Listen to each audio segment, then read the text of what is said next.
아멘. 할렐루야. 오늘 주일날 또 여러분을 만나니까 너무나 반갑고 좋습니다. 날씨가 이번 주간에 좀 많이 안 좋았다가 오늘 주일 되니까 또 너무 날씨가 좋은 것 같아요. 하나님께서 또 우리 예배 드릴 때에 화창한 날씨 또 화창한 우리 마음의 상태 이런 것을 주시는 것 같아서 너무나 감사를 드립니다. 요즘에 우리가 보니까 또 병원에 좀 입원하시는 분들이 계시는 것 같아요. 정말 건강 유의하시고 또 하나님 앞에서 기쁨으로 나아가는 여러분들 다 되시기를 주님의 이름으로 축원드립니다. 오늘 우리는 느헤미야 2장을 좀 살펴보려고 합니다. 우리가 인생을 살아갈 때 보면 늘 마음에 분명한 소원은 있는데 그것이 이루어지지 않을 때가 참 많이 있죠. 내가 우리 가정에 어려운 일이 있어서 이것을 두고 하나님 앞에 소원하는 바 간절히 기도합니다. 그런데 그 소원이 속히 이루어지지 않아서 마음의 답답함을 느낄 때가 종종 있는 것을 보게 되죠. 또 우리 자녀들 위해서 기도하는데 하나님 이 자녀가 하나님 앞에 이렇게 참 잘 쓰임 받길 원합니다 하면서 정말 갈급하게 정말 진지하게 새벽마다 나와서 기도하지만 또 그 기도가 빨리 응답이 되지 않아서 마음의 답답함을 가질 때가 우리에게 있습니다. 그런데 우리의 길이 막히면 참 인간은 너무나 간사한 마음이 있어요. 그래서 먼저 방법을 찾으려고 하는 그런 우리의 심성이 있습니다. 그래서 사람을 막 찾아갑니다. 정보가 어떤 것인가 막 인터넷을 뒤집니다. 해결책을 찾기 위해서 막 동서분주하는 그런 우리의 모습을 보게 됩니다. 물론 우리가 그것도 필요하죠. 그러나 믿음의 사람은 세상 사람과 출발점이 달라야 하는 것입니다. 하나님을 찾는 사람이 되어야 된다는 거예요. 우리가 어떤 일에 처했다 할지라도 하나님을 먼저 생각하고 하나님께 달려나가는 여러분이 되시길 바랍니다. 오늘 우리가 읽은 느헤미야서는 예루살렘 성벽이 무너졌다는 소식을 듣게 되어집니다. 백성들은 수치를 당하고 있습니다. 나라는 회복이는커녕 희망조차 보이지 않았습니다. 느헤미야는 왕궁에서 편안하게 살고 있었지만 하나님의 백성들의 그 아픔이 그 가슴을 찌르기 시작했다는 것입니다. 그래서 외면할 수가 없었습니다. 그의 마음에는 내가 가서 저 성벽을 재건해야 되겠다. 그런 분명한 사명감이 그 마음속에 오게 되었습니다. 그러나 현실은 너무나 불가능했어요. 그는 포로 민족이라는 그런 정말 도장이 찍힐 만큼 그런 상태에 있었고 왕이 허락하지 아니하면 이것은 아무것도 할 수 없는 그런 상황에 있었습니다. 예루살렘까지 가는 것조차도 길이 다 막혀 있었습니다. 재료도 없었습니다. 근안도 없었어요. 능력도 부족했습니다. 그런데 여러분 느헤미야가 길이 없다고 낙심하고 그냥 덜퍼더 자리에 주저앉고 있었습니까? 아닙니다. 사람들을 찾아가기 전에 이 느헤미야는 하나님 앞에 무릎을 꿇기 시작했다는 것입니다. 계획보다 먼저 하나님 앞에 찾아갔습니다. 행동보다 먼저 기도했습니다. 방법보다 먼저 기도의 자리에 앉았습니다. 그리고 하나님께서는 그 느헤미야를 보시고 그 기도를 들어 응답해 주신 것입니다. 할렐루야. 여러분 오늘 본문에서 우리에게 분명한 사실을 보여주고 있어요. 길이 열려서 기도하는 것이 아니라는 거예요. 앞이 캄캄해서 무언가 희망이 있기 때문에 기도하는 것이 아니라는 거예요. 기도했더니 문이 열렸다는 것입니다. 기도했더니 내 소원이 응답되었다는 것입니다. 할렐루야. 여러분 혹시 지금 여러분의 그 환경 가운데 막힌 것이 있습니까? 아무리 생각해도 답이 보이지 않는 상황에 여러분이 처해 있습니까? 포기하고 싶은 마음이 너무 많아서 마음에 드는 일이 없고 내가 이걸 어떻게 해야 하나 답답함 속에 있는 분이 계십니까? 오늘 하나님께서 느헤미야의 이 이야기를 통해서 어떻게 하나님이 길을 여시는지 함께 살펴보며 교훈받고 은혜 받는 시간 되시길 축원합니다. 먼저 기도는요 하나님의 때를 기다리게 하는 것입니다. 여러분 기도는 하나님의 때를 기다리는 거예요. 우리가 가장 힘든 것 중에 하나가 뭔지 아십니까? 기다리는 것입니다. 기다리는 거예요. 문제가 생기면 당장 해결하면 너무 좋겠는데 기다리는 겁니다. 기도하면 바로 응답받으면 얼마나 좋겠어요. 하나님께 내가 맡겼으면 그 맡긴 것이 변화가 나타나기를 얼마나 원하고 있습니까? 그런데 하나님은 우리의 그런 모습도 보지만은 우리를 기다리게 하시는 것입니다. 왜 우리를 이렇게 조급하게 기다리게 하시는 겁니까? 하나님의 일은 우리의 시간표대로 되는 것이 아니라는 것입니다. 하나님의 일은 하나님의 시간표가 되어질 때 우리에게 그 일이 되어지고 우리에게 소원하는 바가 이루어지고 우리에게 간절히 간구하는 그 기도가 응답되는 줄 믿으시기 바랍니다.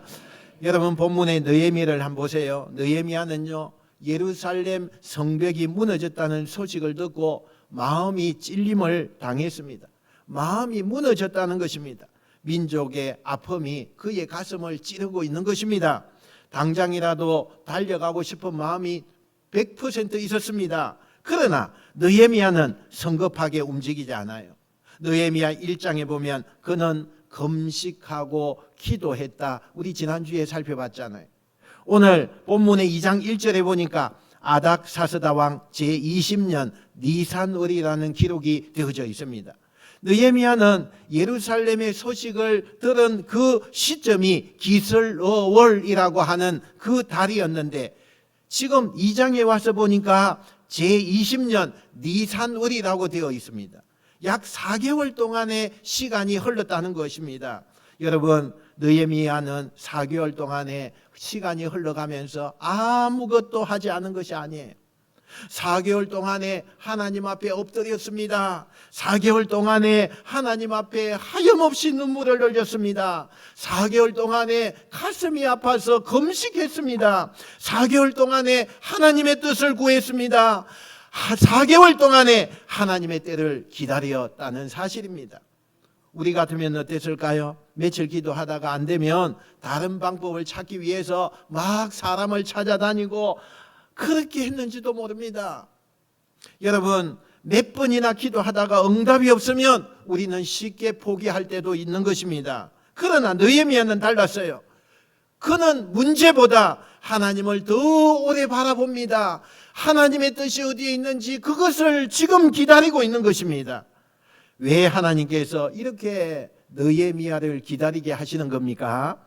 첫 번째는 하나님께서 우리의 마음을 준비시킨다는 사실입니다. 사실 느헤미야가 가장 먼저 재건해야 할 그런 성벽은 예루살렘 성벽이 아니었어요.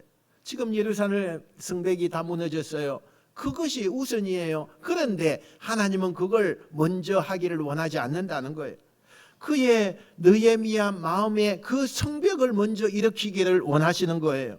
사명이 흔들리지 않도록 준비하는 것을 하나님이 하시는 것입니다. 어려움이 와도 포기하지 않도록 다듬어지기를 원하고 있는 거예요. 기도하는 동안에 하나님은 느헤미야를 그렇게 변화시키고 있는 것입니다. 두 번째, 하나님은 느헤미야를 환경을 준비시키고 있었다는 사실입니다. 여러분 우리가 기도하면 하나님이 즉시 일하셔야 한다고 생각을 해요. 그러나 하나님은 우리가 보지 못하는 곳에서 먼저 일하고 있습니다. 훨씬 내가 그 일이 당해서가 아니라 그 이전부터 하나님은 우리를 향해서 일을 하고 계신다는 사실이에요. 왕의 마음도 준비시킵니다. 사람들도 준비시킵니다. 상황도 준비시켜요. 길도 예비해 둡니다. 그래서 하나님의 응답은 늦은 것이라고 생각하지만 아닙니다. 가장 정확한 때에, 가장 필요한 때에 하나님의 응답이 오는 줄 믿으시기 바랍니다. 여러분 전도서 3장 11절 말씀에 이런 말씀이 있죠. 한번 같이 읽어봅시다. 시작. 하나님이 모든 것을 지으시되 때를 따라 아름답게 하셨고 아멘. 여러분 하나님의 때는요 가장 아름다운 때에 이루어지는 것입니다. 우리는 서두르지만 하나님은 실수하지 않으시는 것입니다. 우리는 조급하지만 하나님은 완전하게 그 일을 하시길 원하십니다. 우리는 앞을 보지 못하지만 하나님은 그 끝을 보고 계시는 것입니다. 여러분 어느 어머니가요 오랫동안 자녀를 위해서 기도했습니다. 교회를 떠난 이 아들을 놓고 오랫동안 지금 기도를 하고 있습니다. 참 말해도 듣지 않습니다. 자녀들이 말만 하면 들으면 얼마나 좋을까요? 말도 안 들어요. 또 건면에도 돌아오지 않아요. 1년이 지나고 2년이 지나고 5년이 지났어요. 그런데도 하나도 변하지 않습니다. 하나님 앞에 5년 동안 기도했는데도 하나도 변하지 않아요. 그런데 그 어머니가 포기하지 않았어요. 기도했습니다. 계속 기도했어요. 끝까지 기도했습니다. 그리고 어느 날이에요. 그 자녀가 먼저 교회의 문을 두들겼습니다. 교회에 앉았는데 5년이 지나고 10년이 가까웠는데 그가 어느 날 교회 문을 열고 들어왔습니다. 자리에 앉았는데 하염없이 눈물만 흘립니다. 왜 눈물을 흘릴까요? 어머니가 옆에서 보니까 눈물을 흘리는데 어머니의 가슴이 찡하더라는 거예요. 계속 눈물을 흘려. 예배 시작하면서부터 예배 끝날 때까지 계속 눈물이 나왔습니다. 여러분, 그 어머니가 말했어요.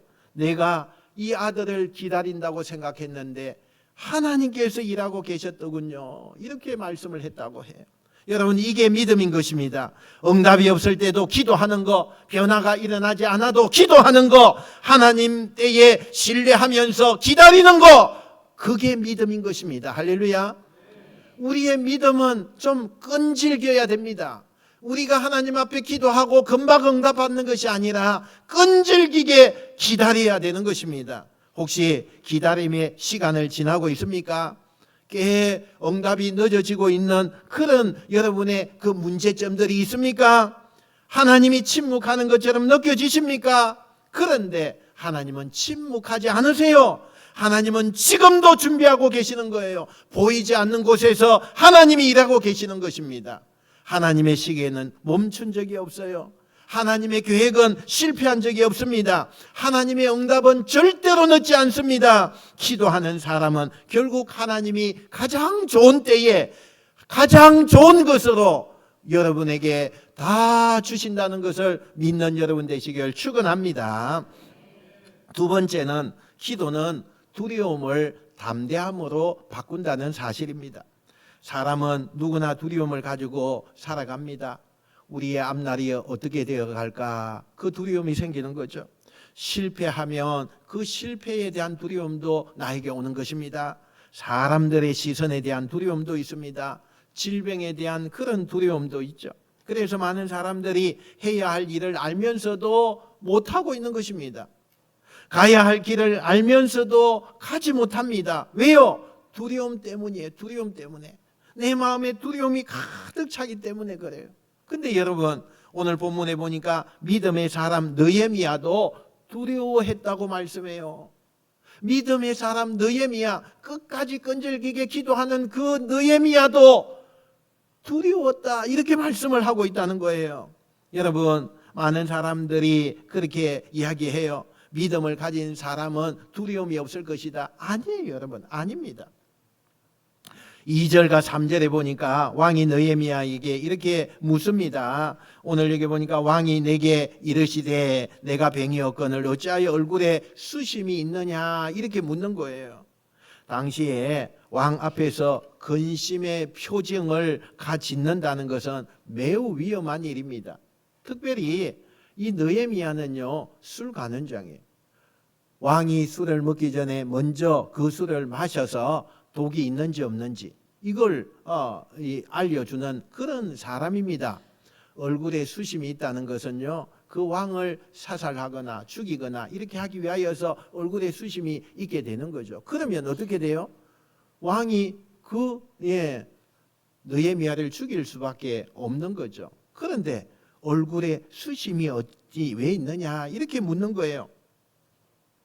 여러분, 목숨을 내어놓을 수밖에 없는 그런 입장 아닙니까? 그래서 느헤미야가 고백을 합니다. 그때에 내가 크게 두려워하여.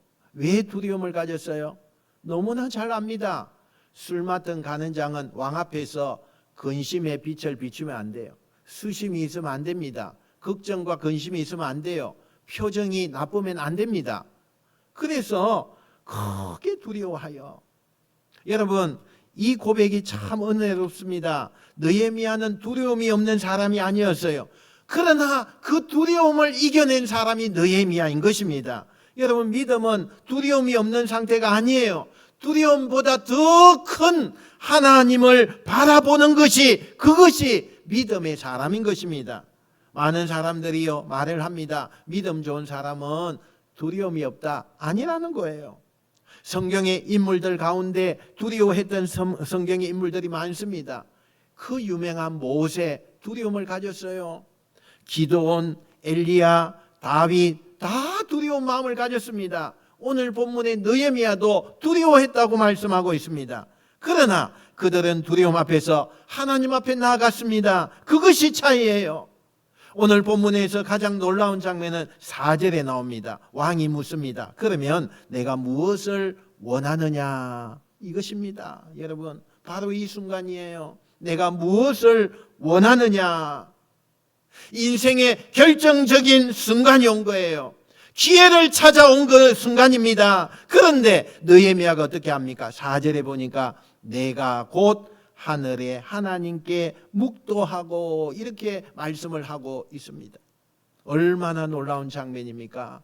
왕이 기다리고 있는 거예요. 모든 시선이 느헤미야에게 집중되어 있습니다.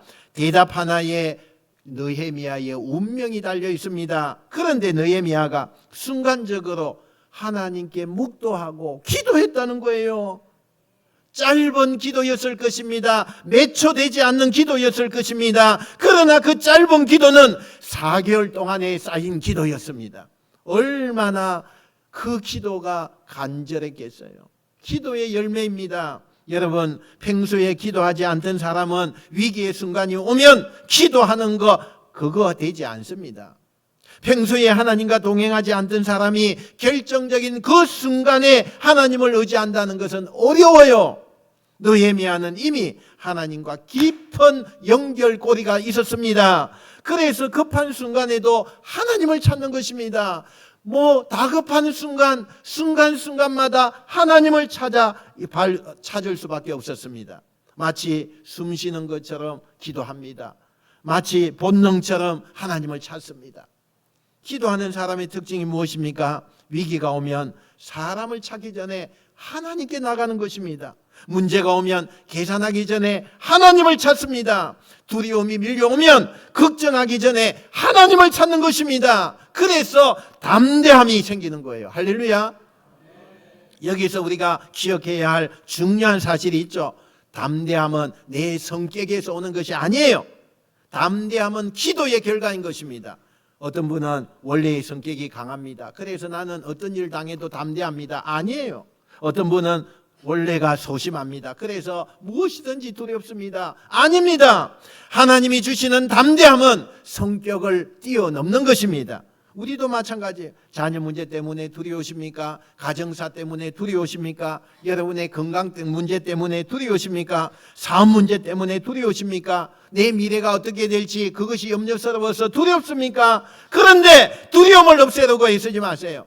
하나님께 더 가까이 나가시면 되는 것입니다. 두려움과 싸우려고 하기보다는 하나님을 붙드시면 되는 것입니다. 왜냐하면 그 두려움보다 하나님이 더 크신 분이기 때문입니다. 할렐루야.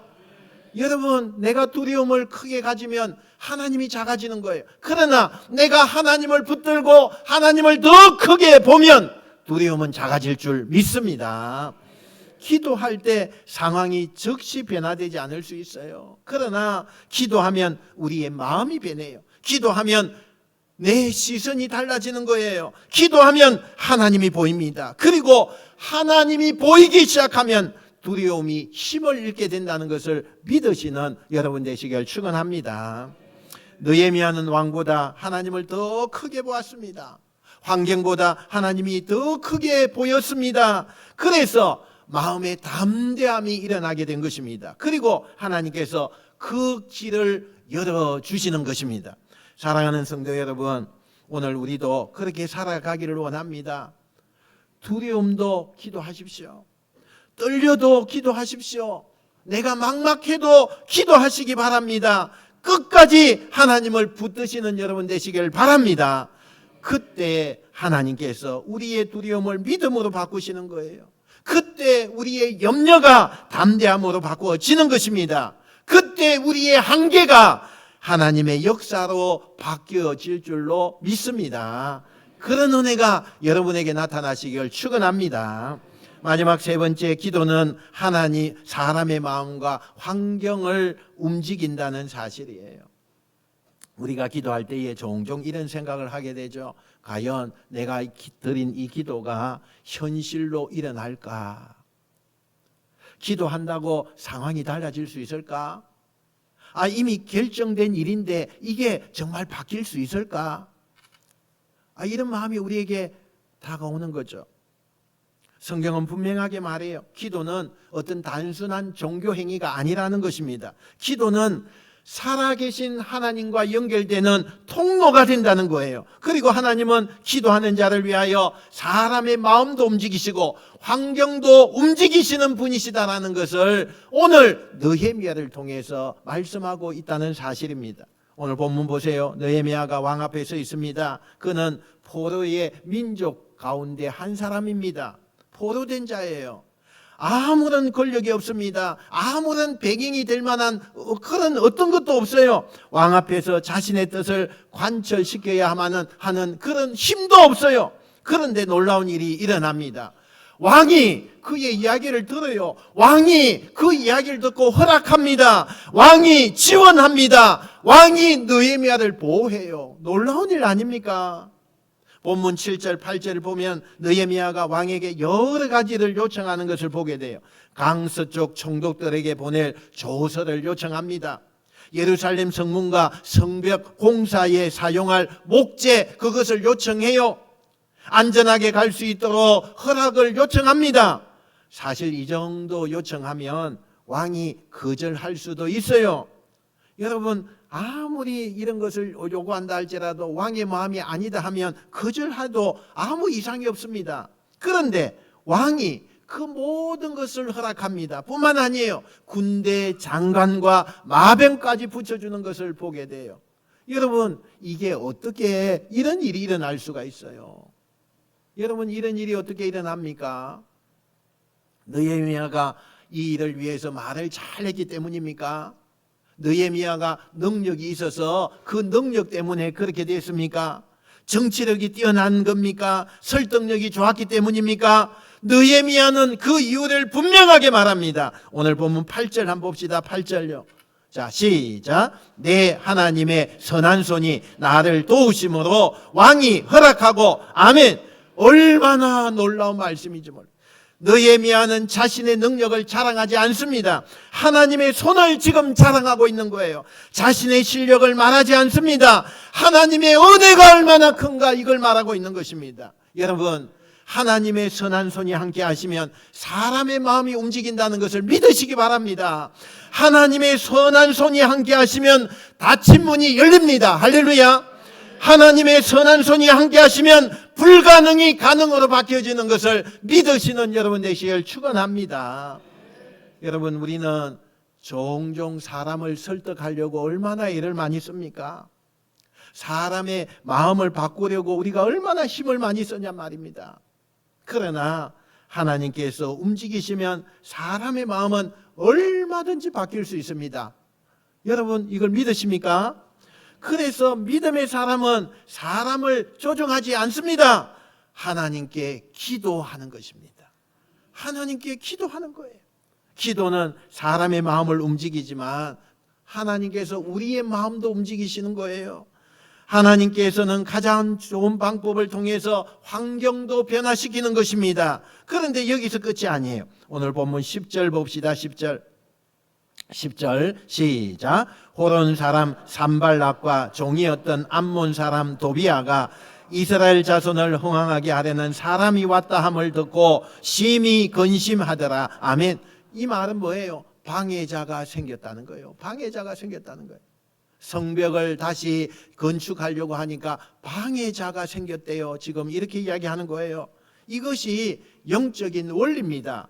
여러분, 영적인 원리를 우리가 잘 알아야 돼요.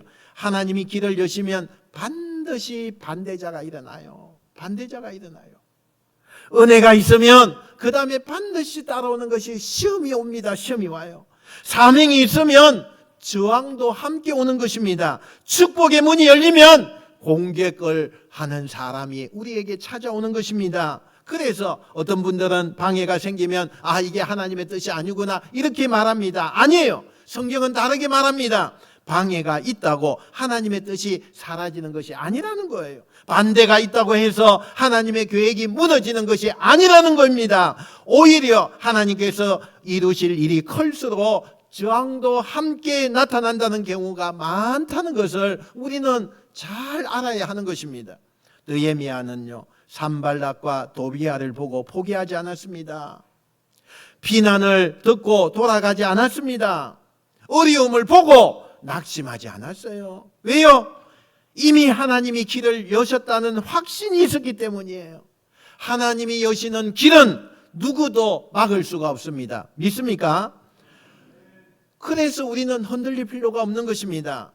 여러분, 사람의 반응 때문에 흔들리지 마세요. 환경의 어떤 변화 때문에 흔들리지 마셔야 돼요. 하나님이 시작하셨다면 반드시 하나님이 결론도 지으십니다. 하나님이 이루어 주시는 거예요. 하나님이 부르셨다면 반드시 하나님이 책임져 주실 줄 믿습니다.